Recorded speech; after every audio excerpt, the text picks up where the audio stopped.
So again welcome back my dear students to target IES. तो आपको clear हुआ ये प्रोडक्शन मॉडल किस तरीके से ऑपरेट हो रहा है and how this graph has been drawn. I hope it's clear to you. Okay, ठीक है ना।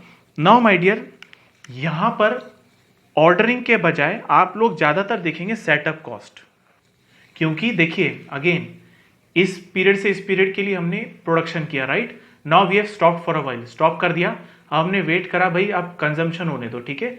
मीनवाइल अब हम रीऑर्डर लेवल पे पहुंच गए, राइट। तो रीऑर्डर लेवल ने रेड सिग्नल दिया, भाई अब शुरू कर दो, तैयारी शुरू कर दो, right. So now whatever cost being involved in setting up the machines and all that, so अब क्या आ जाएगा, सेटअप कॉस्ट। तो यहां पर आप ऑर्डरिंग कॉस्ट नहीं देखेंगे, ज्यादातर आप सेटअप कॉस्ट देखेंगे, ठीक है। तो यहां पर सेटअप होगा, because now you have to set up all the machines, you have to advise all the operators to perform the required function, right. तो अब वो सारी तैयारी करनी पड़ेगी in the meantime, right. So therefore अब यहां पे क्या आ जाएगा, setup cost. Is that clear? So पूरा ग्राफ क्लियर हुआ कि नहीं?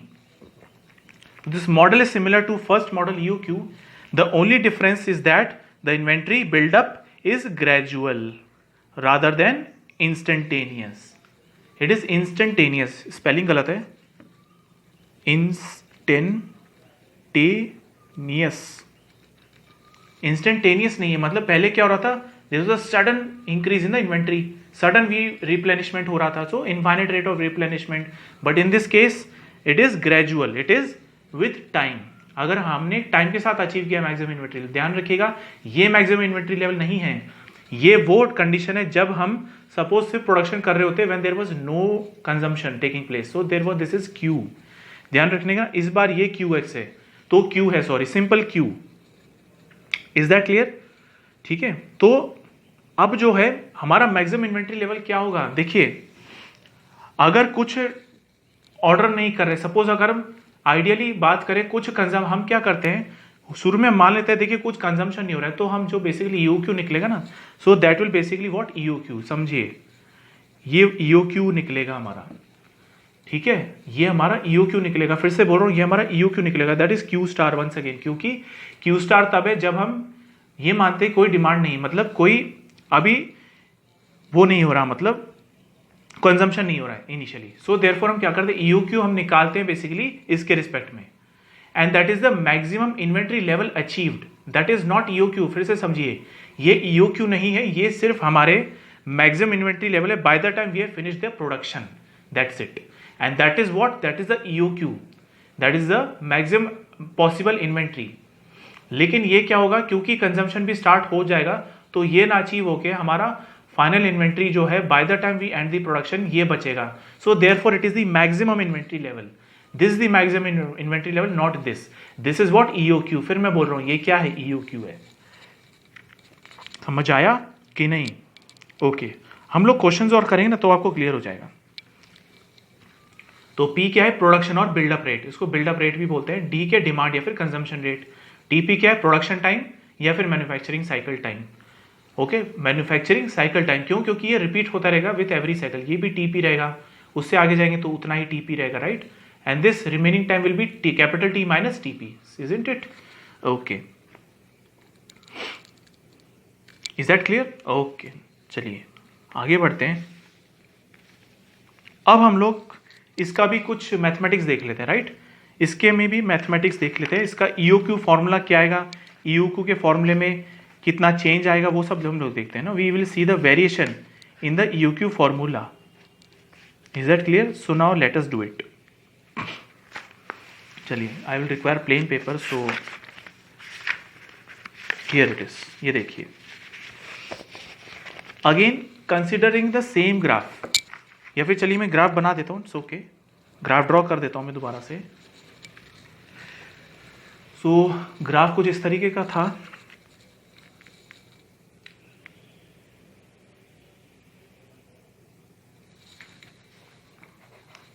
See, this was the graph. इसको ग्राफ को माय डियर आप इक्विलेटरल ट्रायंगल मत बना देना। देखो कैसे बनाना है, इनिशियली जो प्रोडक्शन चल रही है और कंजम्पशन भी चल रहा है, ठीक है। तो P माइनस डी जो बनेगा ना, इस तरीके से बनेगा। आप ध्यान से देखिएगा कैसे बनाना है, ऐसे, और फिर इसका स्लोप जो है लेस स्लांट होना चाहिए, ये देखिए इस तरीके से।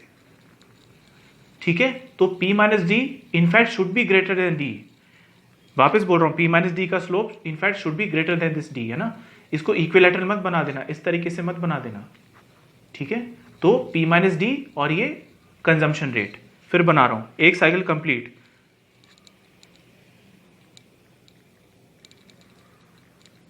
ठीक है, इस तरीके से चल रहा है बस। तो ये है क्या, maximum inventory level, I am representing it as QM। This is what is production time TP, and what is this time, cycle time. ये क्या है, साइकिल टाइम है, capital T, cycle time, this is the cycle time. Is that clear? Now अगर हम सिर्फ production ही करते तो हम कहां पहुंचते, यहां। Is that clear? So this is the optimum order quantity, maximum quantity, that is Q, but that is maximum inventory level. समझ पाए? ठीक है ना, इतना बहुत है, इतना बहुत है। चलिए अब हम लोग कुछ एक्सप्रेशंस डिराइव करते हैं, चलिए, क्योंकि अब हमें EOQ निकालने, राइट, तो अब हमें वापस से वही एक एक कॉस्ट देखनी पड़ेगी, ठीक है। We'll look into each cost, right. चलिए सबसे पहले आप ध्यान से देखिएगा, बहुत ध्यान से देखिएगा, अगर हम सिर्फ प्रोडक्शन कर रहे होते विदाउट नो कंजम्पशन तो ये P रेट से हो रहा होता, ये किस रेट से हो रहा होता है, P माइनस डी, और ये किस रेट से हो रहा होता है, सिंपली D। पहले ये बात समझो, समझ आ गया आपको इतना? चलिए अब देखिए ध्यान से, what is Q, how can I write it as Q। Q को मैं ऐसे लिख सकता हूं, बहुत ध्यान से देखना, TP times P। Production rate, production rate क्या होता है, units per time, units per unit time into time, क्या आ गया, यूनिट्स। Q की क्या होती है, यूनिट, यूनिट्स होती है ना, Q इज इन यूनिट्स, ये होता है units per time into time, time time cancel, so आ गया ना। सो Q को मैं क्या लिख सकता हूं, इस Q को TP टाइम्स P। समझ पाए? सो TP को मैं क्या लिख सकता हूं, Q डिवाइड बाय P, ठीक है, Q डिवाइडेड बाय P। और दूसरी चीज, इस तरीके से मैक्सिमम इन्वेंट्री लेवल को मैं कैसे लिख सकता हूं, अब इस ट्रायंगल, पहले हमने ये ट्रायंगल देखा, अब ये ट्रायंगल देखो, तो मैक्सिमम इन्वेंट्री लेवल क्या हो जाएगा इस बार, TP into P minus D, yes, क्योंकि मैक्सिमम इन्वेंट्री लेवल इस रेट से अचीव होगा। ये जो quantity that is the maximum possible, मतलब सिर्फ प्रोडक्शन हो रहा हो, कोई कंजम्पशन ना हो रहा हो। समझ आया? बात समझ आ रही है कि नहीं? इज दैट क्लियर और नॉट? ओके। तो अब जो है, एक तो ये इक्वेशन आई और एक ये इक्वेशन थी, दोनों को डिवाइड कर दीजिए आप, you just divide the two equations, तो क्या आ जाएगा, QM डिवाइडेड बाय Q, क्या आ जाएगा, P minus D over P। Is that clear? तो नाउ यहां से QM आ जाएगा, that will B Q times P minus D upon P। तो कोई भी क्वांटिटी है, सपोज ये EOQ ही है, तो अगर आप Q स्टार भी ले लें, इधर Q स्टार रख दीजिए, तो उसके कॉरेस्पॉन्डिंग मैक्सिमम इन्वेंट्री लेवल इस तरीके से निकालेंगे। अब आप यहां देख पा रहे हैं कि मैक्सिमम इन्वेंट्री लेवल जो है that is less than Q। It is evident from this equation, right, the maximum inventory level is obviously less than Q, क्योंकि P minus D upon P, ये फ्रैक्शन लेस देन 1 आएगा, so therefore QM will be less than Q। समझ पा रहे हैं? सो ये होगा economic order quantity, और एनी अदर क्वांटिटी जो हम ऑर्डर करेंगे, मतलब ऑर्डर क्या मतलब इनफैक्ट बनाएंगे, ठीक है ना, मैक्सिमम पॉसिबल इतना हम बना सकते हैं, ठीक है। ये हमारी मैक्सिमम पॉसिबल कैपेसिटी, ऐसा समझ लो, ये हमारी मैक्सिमम पॉसिबल कैपेसिटी है कि इतना हम मैक्सिमम बना सकते हैं। समझ पा रहे हैं?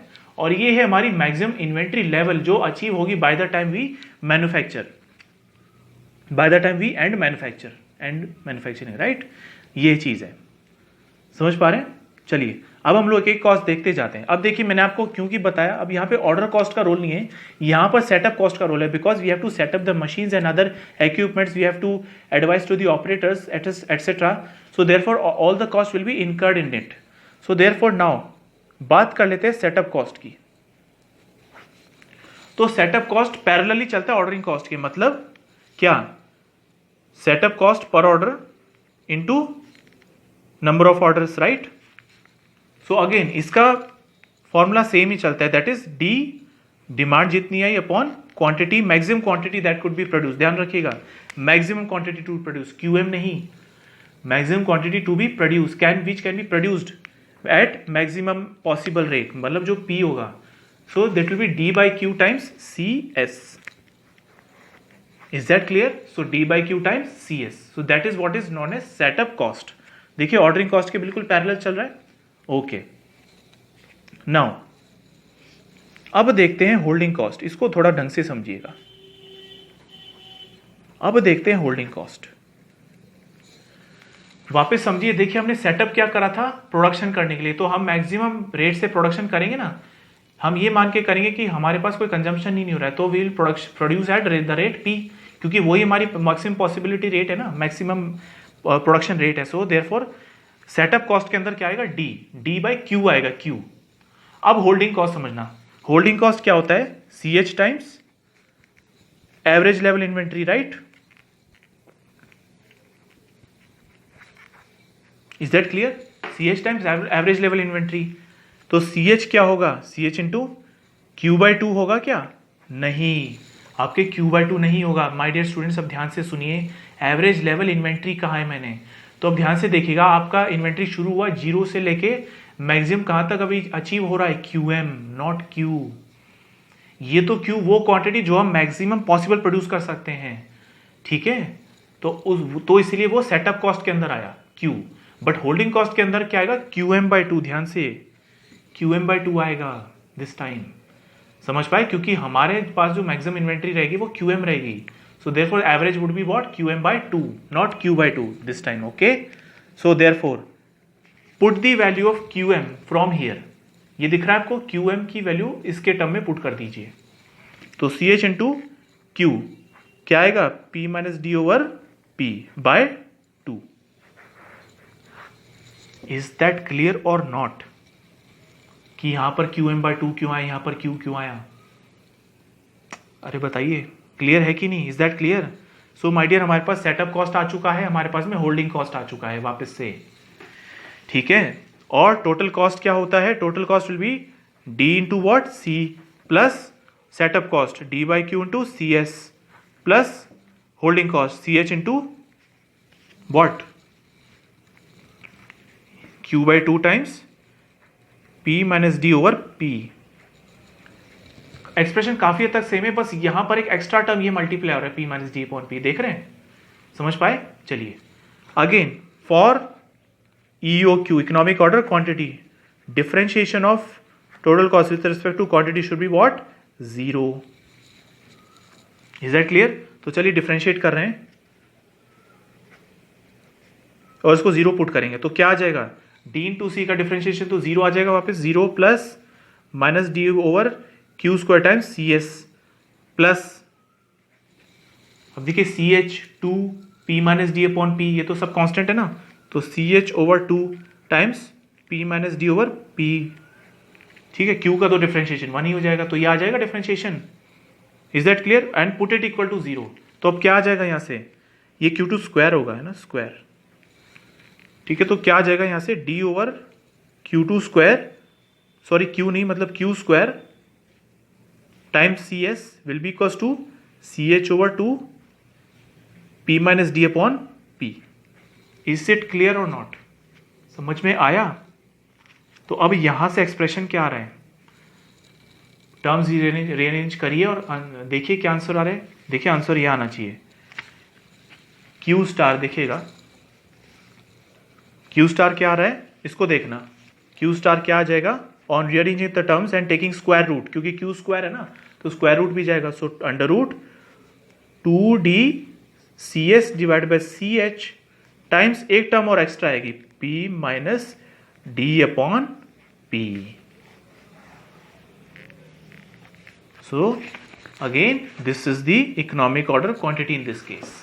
Please please please by heart memorise it once again. तो ये फॉर्मूला कब यूज होगा माय डियर, जब आपके पास में कुछ फाइनाइट रेट से प्रोडक्शन हो रहा है। जब प्रोडक्शन नहीं हो रहा था, if there was infinite replenishment taking place, then आपको ध्यान है P minus D upon P हट जाएगा, सिंपली क्या रह जाएगा फॉर्मूला, ये वाला। देखिए मैं आपको प्रूव कर सकता हूं, देखिए अगर वही केस लेते हैं, suppose infinite rate of replenishment, इसका मतलब है प्रोडक्शन जो है इनफाइनाइट रेट से हो रहा है, समझ पाए, एक तरीके से प्रोडक्शन जो है हमारा इनफाइनाइट रेट से हो रहा है। अब आप इसको देखिए my dear, P minus D upon P को ध्यान से देखिए, if P tends to infinity then P जो है उसके सामने D की क्या औकात, उसके सामने D कुछ नहीं है ना, तो D तो उसके सामने जीरो ही हो जाएगा। अगर P खुद इनफाइनाइट चला गया तो D तो उसके सामने जीरो ही हो गया, तो बेसिकली P माइनस डी और P एक ही बात है, तो ये कैंसिल नहीं हो जाएंगे। So P minus D upon P will tends to what, 1, तो ये इसीलिए 1 बन जाता है, इसीलिए इनफाइनाइट रेट ऑफ रिप्लेनिशमेंट में ये फॉर्मूला रह जाता है। फर्क सिर्फ इतना है, सेटअप कॉस्ट के बजाय ऑर्डरिंग कॉस्ट आ जाएगा, that's it. So that is the formula for economic order quantity for the finite rate of production rate और बिल्डअप मॉडल। अब हम टोटल इन्वेंट्री कॉस्ट भी निकाल लें क्या, total inventory cost star, so that will be D by Q. अब रख रहा हूं देखो value direct, D into C S into root C H into root P divide by root 2d C S into root P minus D. कुछ नहीं रखा my dear, ordering cost रखा है, D by Q into C not होता है ना, D by Q into C S, sorry ordering नहीं मतलब setup cost, so D by Q star रखा, क्यू स्टार की वैल्यू ये उठा के यहां रखी है, तो ये पलट जाएगा ना, तो अब देखो अपने आप करो उसको बल्कि, ठीक है, तो ये आ जाएगा, इज दैट क्लियर, सही है। प्लस अब होल्डिंग कॉस्ट रख रहा हूं, देखो क्यू स्टार बाई 2 आएगा ना, तो 2d C S P minus D, ये सब कुछ रूट में चल रहा है, upon root C H into root P, 2 आएगा साथ में और साथ में क्या आ जाएगा सी एच, ठीक है, इज दैट क्लियर। अब इसको थोड़ा सॉल्व करिए, कैसे, देखो ये रूट सी एच है, ये सी एच है, एक रूट सी एच इससे कटेगा और एक रूट यहां पर आ जाएगा, क्लियर हुआ। और क्या हो सकता है, देखो यहां पर रूट 2 दिखाई दे रहा है, यहां पर 2 है, तो यहां से 2 कट जाएगा और यहां पे रूट 2 बचेगा। गेटिंग क्लियर और नॉट, समझ में आया, ठीक है, समझ में आई बात। अब देखिए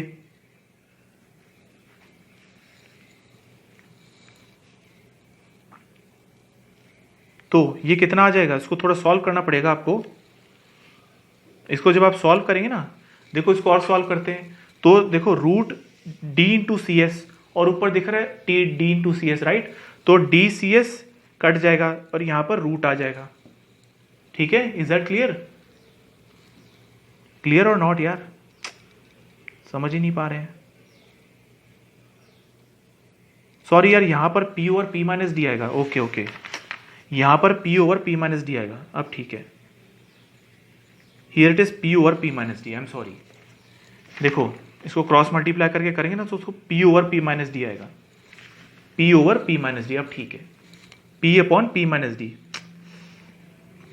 वापिस देख लेना, P upon P minus D है ना, तो यहां पर ये P minus D upon P आ जाएगा, राइट,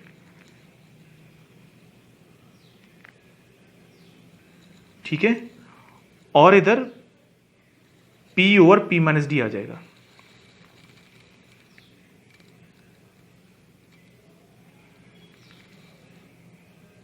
इस तरीके से हो गए, अब ठीक है, ठीक है, तो P over P minus D था, इसको थोड़ा करेक्ट कर लीजिएगा, है ना, तो अब क्या आ जाएगा, ये फाइनली क्या आ जाएगा, ये देखिए ये कुछ इस तरीके से आएगा, जब आप सॉल्व करेंगे तो 2d C S into C H times P minus D over P, ये सब कुछ रूट में आएगा, under root 2d C S into C H into P minus D upon P, ये आ जाएगा। वापस अगर हम इनफाइनाइट रिप्लेनिशमेंट की बात करते तो ये 1 हो जाता, तो under root 2d C not C H आता था, अब यहाँ पर सी नॉट सी एच से रिप्लेस हो गया है, तो टोटल इन्वेंट्री कॉस्ट ये आ जाएगी। याद करने का बेस्ट तरीका क्या है, देखिए जब फाइनाइट रेट ऑफ रिप्लेनिशमेंट होगा, मतलब फाइनाइट रेट ऑफ प्रोडक्शन होगा, तो इकोनॉमिक ऑर्डर क्वांटिटी में क्या आएगा, P upon P minus D आ जाएगा, और वो भी रूट के अंदर ही आएगा, ध्यान रखिएगा रूट के अंदर, ये सब कुछ रूट के अंदर है, ठीक है। So root 2d CS over CH into P upon P minus D. और देखिए एक ऐसे लॉजिक आपको बताया तो याद करने का कि Q स्टार के अंदर तो P upon P minus D आ रहा है और टोटल इन्वेंट्री कॉस्ट के अंदर P minus D over P आ रहा है। मुझे एक बात बताइए, P minus D over P less than 1 है ना, और जबकि P over P minus D greater than 1 है, तो हम चाहते हैं ज्यादा से ज्यादा क्वांटिटी एट कम से कम कॉस्ट। तो कॉस्ट कम कब जाएगी, जब P over P minus D करेंगे, P minus D over P करेंगे, P minus D over P करेंगे, राइट। तो क्योंकि ये लेस देन 1 आता है, इसीलिए टोटल इन्वेंट्री कॉस्ट में अंडर रूट के अंदर P minus D over P आता है। और क्वांटिटी की अगर बात करें तो रूट के अंदर P over P minus D आता है, P upon P minus D. Okay, so that's the thing. Clear हुआ? So this is the expression, that was the expression for the EOQ and that is the expression for the total inventory cost star at EOQ. Clear हुआ? Okay, तो ये हमने analysis कर लिया है finally, ठीक है। अब इधर देख लीजिए, ठीक है। तो यही बताया गया है कि Q एवरेज जो होगा, देखो QM लेस देन Q होगा। ओके, टोटल इन्वेंट्री कॉस्ट क्या हो जाएगी, सेटअप कॉस्ट और होल्डिंग कॉस्ट के बराबर। सेटअप कॉस्ट क्या हो जाएगा, number of setups into cost per setup, right. So D by Q times CO लिख दिया, CS लिखना चाहिए। Is that clear? ओके, जैसे कि मान लीजिए एग्जाम्पल के लिए 48,000 यूनिट्स पर ईयर की डिमांड आई और you are able to maximum manufacture 6,000 units in a year, ठीक है। You are able to up to manufacture जो है, मतलब मैं बात पूरे साल की नहीं कर रहा हूँ, मतलब मैं उस साइकिल की बात कर रहा हूँ, ठीक है ना। कहीं आपको लग रहा हो कि सर डिमांड ही सेटिस्फाई नहीं हो पाएगी, आप क्या बात कर रहे हैं, ऐसा नहीं है। देखिए डिमांड अगर 48,000 यूनिट प्रति ईयर है, पर ईयर, और जो ये है ना 6,000 यूनिट, ठीक है, पर ईयर नहीं लिखना चाहिए इसको, पर साइकिल लिखना चाहिए, इनफैक्ट ईयर नहीं, पर साइकिल। एक साइकिल के अंदर जो है मैं 6,000 यूनिट बना सकता हूँ एट मैक्स, ठीक है। सो D बाई Q मुझे कितना सेटअप करना पड़ेगा, 48,000 divide by 6,000, that is 8। So I have to do 8 setups. Okay, so here it is. अब होल्डिंग कॉस्ट देखते हैं। अब Q एवरेज निकालें टू CH। इस बार Q एवरेज क्या होगा, Q yes maximum inventory level by 2, यही आपको मैंने समझाया था। Is that clear? आगे देखिए, तो टोटल इन्वेंटरी कॉस्ट इस तरीके से आ गई। अब इसको हमने डिफरेंशिएट किया, वही इक्वल टू 0 पुट किया, तो आंसर ये आया अपने EOQ का 2D C0 divide by CH times P over P minus D. Is that clear? Okay, वैसे इसको ये जो एक्स्ट्रा टर्म आया ना अपार्ट फ्रॉम दिस, इसको हम लोग प्रोडक्शन फैक्टर का नाम देते हैं। इसको याद करिएगा, ये प्रोडक्शन फैक्टर बोलते हैं इसको। और प्रोडक्शन फैक्टर इक्वल टू 1 हो जाता है for first model, Wilson Harrison model, right, for infinite rate of replenishment. वैसे अदरवाइज प्रोडक्शन फैक्टर आपको दिख रहा है मोर देन 1 होता है, यस मोर देन 1 है, ठीक है। और EOQ पे माय डियर आप खुद देखिएगा कि जो आपका सेटअप कॉस्ट है वो होल्डिंग कॉस्ट के ही यहां पर भी बराबर आएगा, यहां पर भी सेटअप कॉस्ट और होल्डिंग कॉस्ट के बराबर आएगा, तब भी आप ये रिलेशन डिराइव कर सकते हैं। आप ये खुद से करिएगा इस बार, ठीक है। सो इस बार आप ये खुद से करिएगा।